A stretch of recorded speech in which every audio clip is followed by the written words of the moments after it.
नमस्कार बड़ खबर को स्वागत करुच्ची अर्धेन्दु दास। कर्नाटक विधानसभा बिगुल बाजिबा मात्रे जातीय राजनीति में गुड़ा मिशाण फेड़ाण देखा मिली। राजनैतिक विश्लेषण आरंभ होती कौन हेब जातीय राजनीतिर इक्वेशन ममता किछि करिपारिबे कि एमिति किछि चर्चा आरंभ होती। समय ममता कथा आगक आसी कारण से दिल्ली रे रही तृतीय मोर्चा को नुआ दिशा देबाकू चेष्टा करुछंती।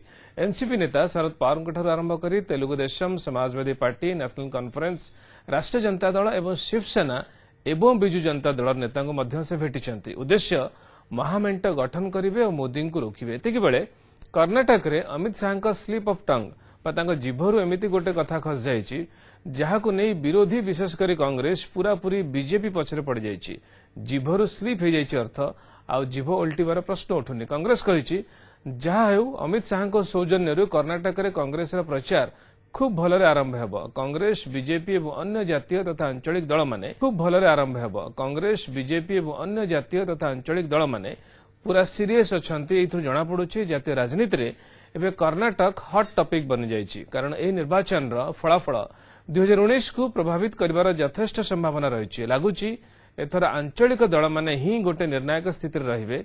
सरकार गठन और पतन रो एमानकर गुरुत्वपूर्ण भूमिका रहिबो। ममता हुंतु कि चंद्रबाबू, केसीआर एवं नवीन पट्टनायक भली नेता माने पावर सेंटर हेबे यह वर्तमान स्थिति जना पड़ुछि। राजनीतिर गति भी बड़ विचित्र। केन्द्र में कांग्रेस सह मिसी हेउतिबा मेंट प्रक्रिया रे बीजेडी को सामिल कराइबार उद्यम चलथिबा बेले ओडिशा रे कांग्रेस सफा करबा अभियान को बीजेडी आहुरी आगु बढ़ाइछि। कुआ जाउछि 4 तारिख रे गंजाम रा किछि वरिष्ठ कांग्रेस नेता बीजेडी रे सामिल हेबे। एमानक सहित गजपति रो नेता माने मध्य बीजेडी रे जोग देबार संभावना रहिछि। कांग्रेस रु एमानकर स्लिप करबा बा खसिबा बीजेडी रो भोट प्रतिशत को बढ़ाइबो बोली दल आशा करुछि। आज बड़ खबर रे एसब विषय चर्चा करबा जिबा खबर भितर को।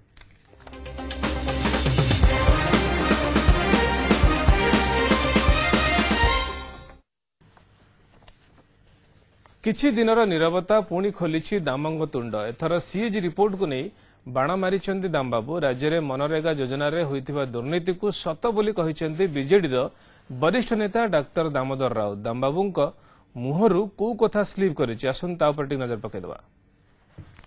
जो ऑफिसर राज करी मनमुखी करछंती, प्रकृत हिताधिकारी के मजूरी न देकी तांको टंका हड़प करछंती, सेमान प्रति कार्यानुष्ठान हेबा उचित एवं से कथा माननीय मुख्यमंत्री को अणागले मु आशा कर मुख्यमंत्री निश्चित भाव में कठोर दंड विस्तार करेंगे।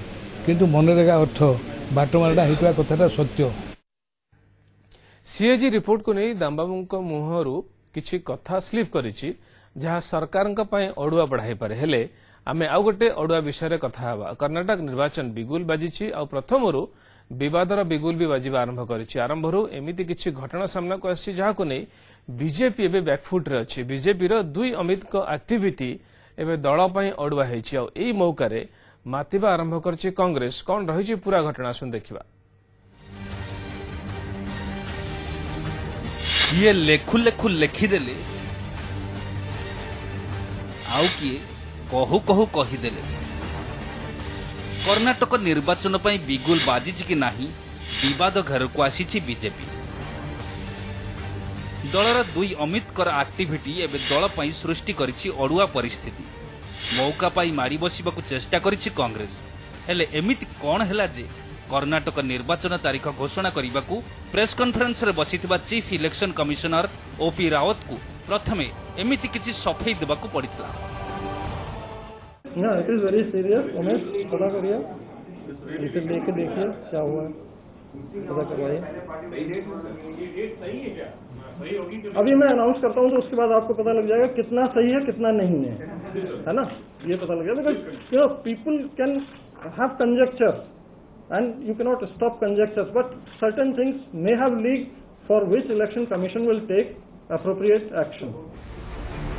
घटना थिला किछि एमिति चीफ इलेक्शन कमिशनर कर कर्नाटक निर्वाचन तारीख घोषणा पूर्वरु बीजेपी आईटी सेल मुख्य अमित मालव्यम ट्वीट करी तारीख घोषणा कर दैथिले। तेबे निर्वाचन कमिशन को घोषणा आ बीजेपी आईटी सेल मुख्यंकर घोषणा रे मतदान तारीख सेम टू सेम थिबा बेले मत गणना बा रिजल्ट डेट रो फरक आसीतला।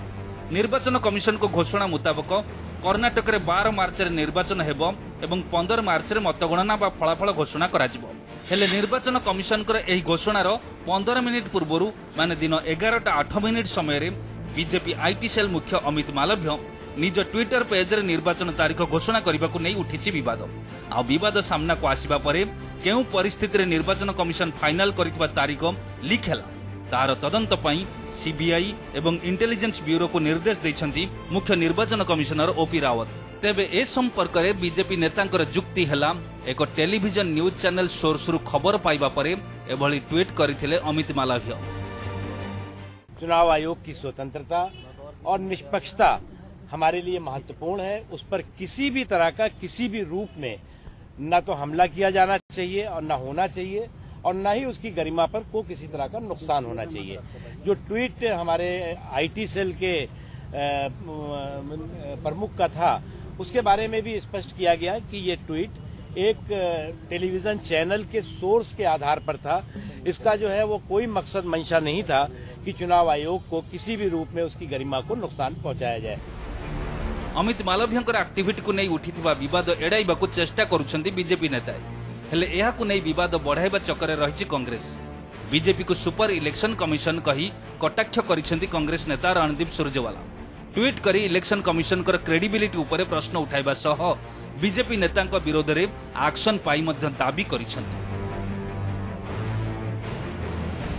गोटेपटे कर्णाटक निर्वाचन को नहीं इलेक्शन कमिशन तारीख घोषणा पूर्व बीजेपी आईटी सेल मुख्य अमित मालव्यंकर ट्वीट को नहीं बीजेपी बैकफुट रे थिबा बेले अन्यपटे आउ एक प्रेस कॉन्फ्रेंस रे बीजेपी अध्यक्ष अमित शाह स्लिप ऑफ टंग चर्चा को खोराक जोगाई। कर्णाटक रे प्रेस कॉन्फ्रेंस करी बीजेपी अध्यक्ष अमित शाह राज्यर सिद्धरामैया सरकार उपरे धूम बर्षिथिले हेले सांबादिकों सह कथबार्ता भितरे खसी थिला शाहंकर जीव आउ अमित शाह कौन कहबा जगह कौन कहिथिले ता देखंतु। सुप्रीम कोर्ट के एक रिटायर्ड जज ने कहा कि भ्रष्टाचार के लिए अगर स्पर्धा कर ली जाए तो येदुरप्पा सरकार को भ्रष्टाचार में नंबर 1 सरकार का अवार्ड देना पड़ेगा। अरे सिद्धरामैया सरकार को नंबर 1 का अवार्ड देना पड़ेगा। और मित्रों ये जो कहा है कोई भारतीय जनता पार्टी की टिप्पणी नहीं है, एक रिटायर्ड सुप्रीम कोर्ट के जज की टिप्पणी है। अमित शाह एभली स्लिप ऑफ टंग को नहीं केवल जे सोशल मीडिया रे समालोचना होइछि ताहा नुहे विरोधी कांग्रेस को भी यह खूब खोराक जोगाई। ट्वीट करी बीजेपी को निशाना साधिछंती राहुल गांधी कहिछंती कर्णाटक रे कांग्रेस कैंपेन रो भलो आरंभ होइछि। कर्णाटक रे येदुरप्पा को सांगरे नहीं सिद्धरामैया सरकार विरोध में युद्ध को ओह्लाइथिबा बीजेपी प्रथम झुंटिबा को नहीं चर्चा जोर धरिछि। कुहा जाउछि बीजेपी अध्यक्षक एभली स्लिप ऑफ टंग कर्णाटक रे आगो को बीजेपी पाई महंगा पड़िबनी तो काहेकि ना गुजरात निर्वाचन रे जेमिति कांग्रेस नेता मणिशंकर आयरकर स्लिप ऑफ टंग नीच शब्द कांग्रेस पाई महंगा पड़िथला निर्वाचन रे पूरा कांग्रेस को बैकफुट को नहीं जाइथला। ठीक सेमिति एबे बीजेपी अध्यक्ष Amit Shah slip of tongue BJP पाई अड़ुआ परिस्थिति सृष्टि करिबो कि काहेकि ना एही मौका रे कांग्रेस मातिबो निश्चय। Bureau report news 7। समस्त टार्गेट एवं कर्णाटक कारण कर्णाटक विधानसभा निर्वाचन 2019 निर्वाचन ट्रेलर हो पारे जातीय राजनीतिर भाग्य निर्धारण करें। तेबे कर्णाटक रे कौन हेबो न हेबो से नहीं भाविबा बेलू दिल्ली रे मुख्यमंत्री ममता बनर्जी को देखा मिली। ममता दिल्ली रे पहुंची Shiv Sena TDP YSR Congress NCP नेता मानक भेटी बीजेडी नेता भेटी आई भेटघाट पछरे थर्ड फ्रंट गठन कथा ही आछि। Date of scrutiny of nominations 26 April 2018. Karnataka पाई निर्वाचन बिगुल बाजिगला आ ताहारी भितरे समस्तक मुंड को गोटे प्रश्न भी बाजिला कि कर्णाटक रे एही विधानसभा निर्वाचन 2019 निर्वाचन उपरे किछि प्रभाव पकाइब कि राजनीतिर दशा और दिशा निर्णय करिब कि एतिकी बेले गोटे कथा ही आगु को आसुछि सब किछि आपाततः निर्भर करे थर्ड फ्रंट राजनीति उपरे। एमिति रे कर्णाटक निर्वाचन असल रे 2019 आगरु बीजेपी एवं कांग्रेस पाई बड़ मुकाबिला कारण एही राज्य रे दुई राष्ट्रीय दलर प्रदर्शन ही कहि परिबो कि 2019 रे काहार पल्ला भारी रहिबो।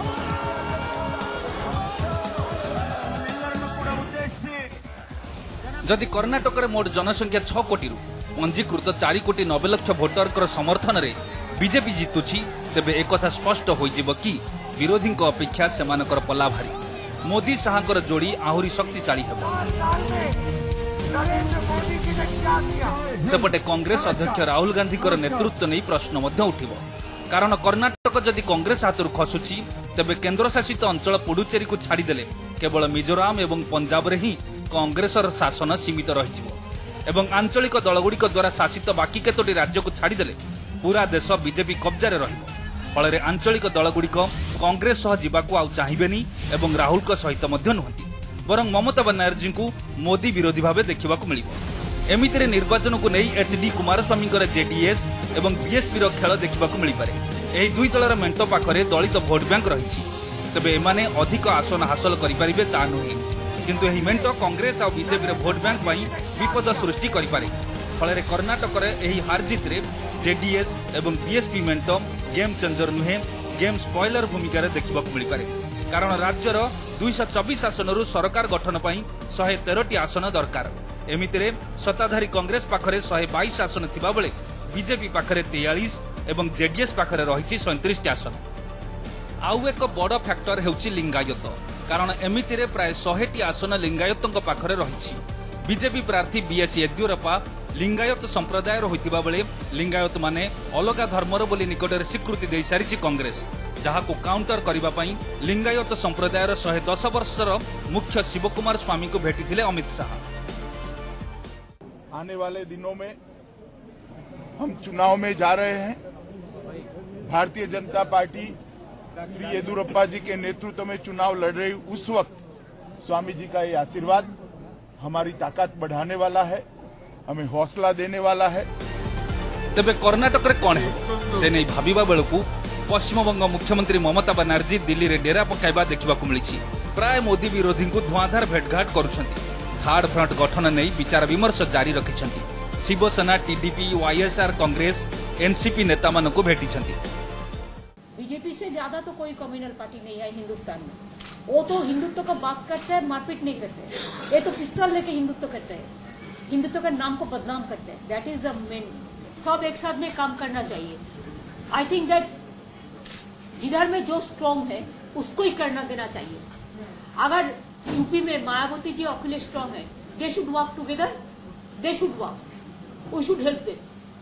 Suppose Tamil Nadu DMK let them help we have to help them like this there are some other states also TDP let them we have to help them like KSR we have to help them Bihar Lalu ji करते हैं लालू जी को help let us help them Naveen Patnaik Orissa में है BJD को help let us help them ऐसा तरीका बनाना चाहिए bell काल देखि बीजेडी सांसद सहित मध्य कथा होइछंती ममता बीजेडी सांसद पिनाकी मिश्र सह तांकर आलोचना होइछि जहाकू सौजन्यमूलक साक्षातर रूप दैछंती पिनाकी किंतु ममता बीजेडी सांसद को भेटिबा परे भुवनेश्वर में मध्य मुह खोलिछंती कांग्रेस और बीजेपी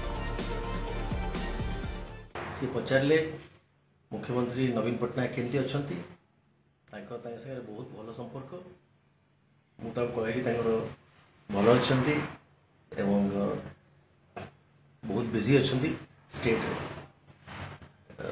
तेणु से कथा यार जीरो पॉलिटिकल सिग्निफिकेंस से जो चिंताधारा नहीं भेटी जाऊँगी कि सक्सेस हे ना मो चिंताधारा कांग्रेस को नेबा को ही पड़ो कांग्रेस को न थर्ड फ्रंट हो पार ना ओडिशार मानवर मुख्यमंत्री हुंतु चंद्रबाबू नायडू हुंतु एमाने रिजनल पार्टी उपरे लोकंकर भरोसा टूटी गलानी गोटे समय थिला रिजनल पार्टी उपरे भरोसा विश्वास थिला तो एमाने वर्तमान आतंकित भयभीत होइकी सबु जेते रिजनल पार्टी से माने गोटे मेंट करिवार प्रचेष्टा करिसेंती किंतु एथिरे से माने सफल हेबे ना तेबे राज्यसभा पई सपार समर्थन न पाई बीएसपी नेत्री मायावती असंतुष्ट थिले मध्यम 2019 रे महामेंट पई एसपी और बीएसपी संपर्क में कौन सी तिक्तता नहीं बोली स्पष्ट कर दी मायावती कि कल जो भी राज्यसभा का नतीजा आया है उससे सपा व बसपा की आई नजदीकी में तिल भर भी असर पड़ने वाला नहीं है गत 19 तारिख में टीआरएस व तेलंगाना राष्ट्र समिति पार्टी नेता चंद्रशेखर राव सहित कोलकाता ममता बनर्जी भेट हेबा एवं देश में अण कांग्रेस और अण बीजेपी फेडराल फ्रंट कथा कहवा पर मोदी विरुद्ध में यह सबुठार बड़ मोर्चा बोली कहुछि एबे किंतु आउ टिके आगे जाइछन्ती ममता जहार साफ चित्र मंगलवार देखा मिलता दिल्ली में ब्यूरो रिपोर्ट न्यूज 7